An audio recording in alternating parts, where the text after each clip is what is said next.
What's one thing that made you say, never fucking again? And why? Getting an endometrial biopsy.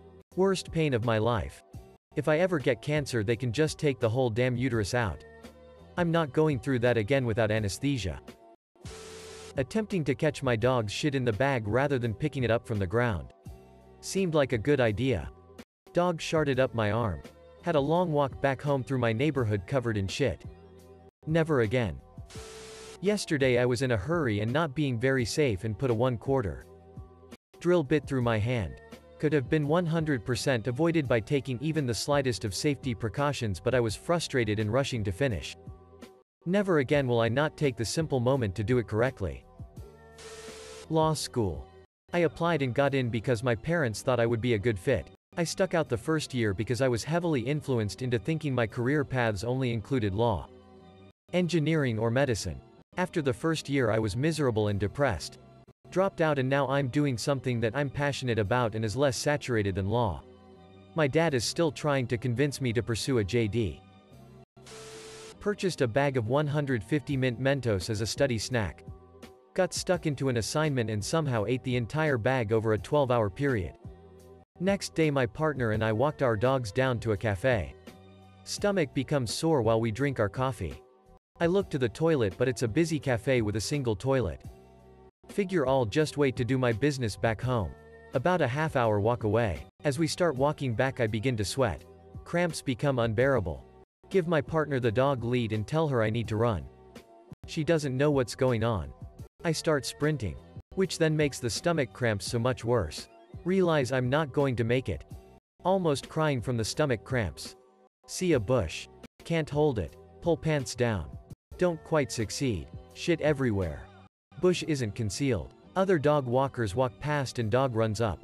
Mortified. Still can't stop shitting. Partner sees me. My pug happy to see me. Runs straight up and into my Mentos diarrhea. Haven't eaten Mentos ever again. It's a fun story now, but God did that day suck. Partner loves to bring it up at dinner parties. Trusting voicemails. Back in the mid-2000s. I got one of those scam calls saying that I owed a lot of money and needed to call them to get an account squared. I was scared and didn't want police coming after me. I was torrenting a buttload of movies and TV shows at the time and didn't want them seizing my computer. I called them up and asked them how to get this figured out. Assuming that a couple grand would be worth the fines and jail time. I kept asking questions. I kept imploring for more information. I wanted to know exactly what account I was giving to. The name of my contact there, and exactly which Walmart there. Payment partner was distributing there. Money cards. I was legitimately terrified. But I think my constant questions spooked them. They said, "Good luck in court. We're sending the police now." And hung up. That was the moment I started to realize this might not be a legitimate thing. I tried calling them back. Got somebody to pick up. And when I read them back my case number and contact name, they said to stop wasting their time and hung up again. I did a bit of research. And by a bit, I mean, literally 2 seconds on Google. And discovered that police and banks won't call you to resolve outstanding debts. And they certainly won't give you just 1 hour to fix it. I felt really dumb falling for a scam. But also felt really lucky that the scammers couldn't answer my deluge of questions. Nowadays, I independently verify every singe thing. Voicemail, email, text. If you put a phone number or URL in that thing, I'm going to skip it and take the scenic route instead. I'll call my bank's branch directly using the number listed on their official website. I'll contact a company using their official customer service line. I'll sign into my own account using my own bookmark or search result. And not use the login button in the email.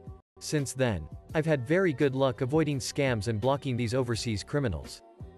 They almost got me once. But afterwards, never fucking again.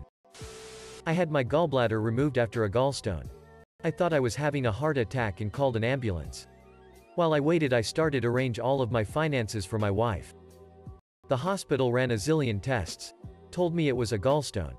And the only real solution was to remove the whole gallbladder if it came back. If it came back? Yup. Fuck that shut.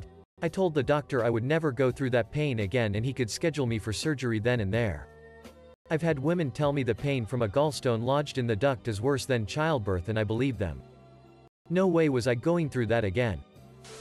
Alcohol and cocaine. Almost ruined my life. Started drinking at 16. Started doing coke at 26. And took till I was damn near 41 to quit. Dumped my last baggie of blowout beside my garage 23 years ago and haven't touched the shit since. Making friends with people because you feel bad for them. Be nice, but no more than that is required. Pity is no reason to start a friendship and it never turns out well. Neither for them nor for you. My ex. We were giving long distance a shot. It was an on and off relationship for like 3 years. I traveled 18 hours to see him only to find out he had been cheating on me and no one from his circle even knew I existed.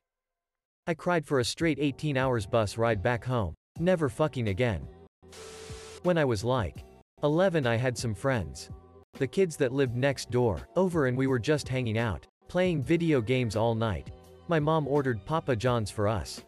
We tore the pizza up like the ravenous savages we were and continued gaming. That night the boy stayed over while his sisters and little brother went back home.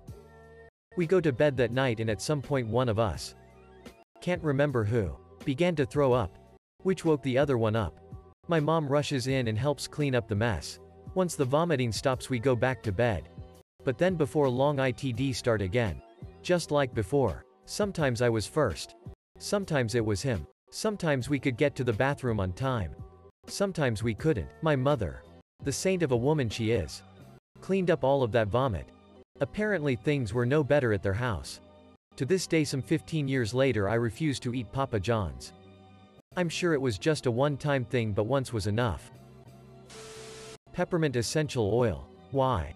My darling spouse read online you could use it on lady bits to provide a tingling sensation. Decided to do so to me. Didn't read the bit about majorly diluting it first. The result? The sensation of 1,000 fire ants biting my most intimate parts while simultaneously being submerged in lava. And since it's an oil, washing it off did jack shit. I sobbed in a half-full bathtub whilst rubbing my cooch with a towel doused in vegetable oil. The remedy. According to the internet, 0/10 do not recommend. Never again. Edit. A number. Amniocentesis.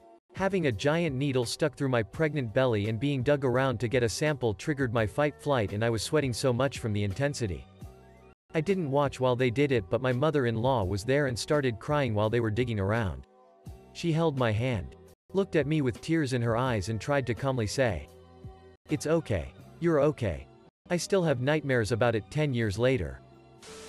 Living with a couple. Roommates suck in general, but 3 times in my life I split an apartment with a couple and it was awkward at best. And truly miserable when they fought.